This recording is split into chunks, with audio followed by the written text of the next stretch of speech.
Sir ఒకటి common doubt ఏంటంటే Hmm. పొద్దున్న న్యూస్ చూడంగానే స్టార్టింగ్ Hmm. యూఎస్ఏలో ఇంత స్టాక్ మార్కెట్ పెరిగిపోయింది, Hmm. అదే అక్కడ పెరిగిపోతుంది ఇక్కడ పడిపోతుంది, అక్కడ ఇన్వెస్ట్మెంట్ ఎలా చేయాలని ఒక డౌట్ ఉంటుంది. సో ఇప్పుడు మ్యూచువల్ ఫండ్స్ ద్వారా ఫారెన్ స్టాక్ మార్కెట్లో కూడా మనం ఇన్వెస్ట్మెంట్ చేయొచ్చా? ఎస్, ఖచ్చితంగా చేయొచ్చు. Oh. సో అంటే పొద్దున మనం ఇవాళ చూసుకుంటే మనం వాడే ఐఫోన్స్ కానీ, మనం వాడే ల్యాప్టాప్స్ డెల్ కానీ, తర్వాత హెచ్పి కానీ, ఇవన్నీ ఎక్కువగా ఫారిన్ కంపెనీస్ ఉంటాయి.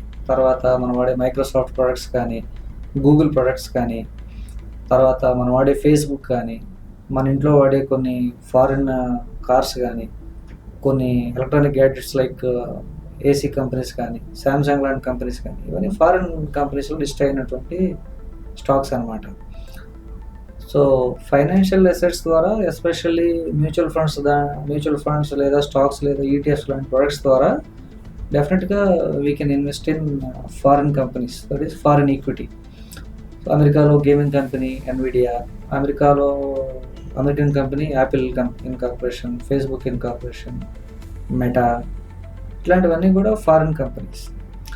సో ఇవన్నీ కూడా మన దేశంలో మన దగ్గర నుంచి కూడా మనకి కూడా వాళ్ళ ప్రొడక్ట్ని సర్వీసెస్ని ఆఫర్ చేస్తూ మన దగ్గర నుంచి కూడా లాభాలు ఆర్జిస్తున్నాయి.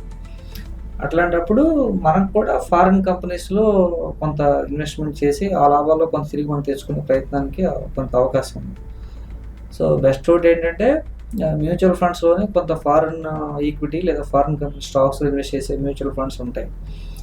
సో కొన్ని ఫండ్స్ జపాన్లో ఇన్వెస్ట్ చేసే ఫండ్స్ ఉంటాయి, కొన్ని కొరియాలో ఇన్వెస్ట్ చేసే ఫండ్స్ ఉంటాయి, కొన్ని తైవాన్లో ఇన్వెస్ట్ చేసే ఫండ్స్ ఉంటాయి. అండ్ ఎగ్జాంపుల్కి Taiwan is known for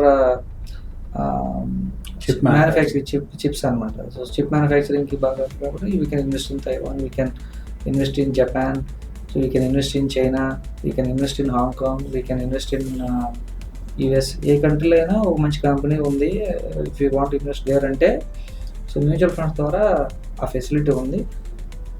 foreign ఈక్విటీస్లో ఇన్వెస్ట్ చేసే మ్యూచువల్ ఫండ్స్ ఉన్నాయి.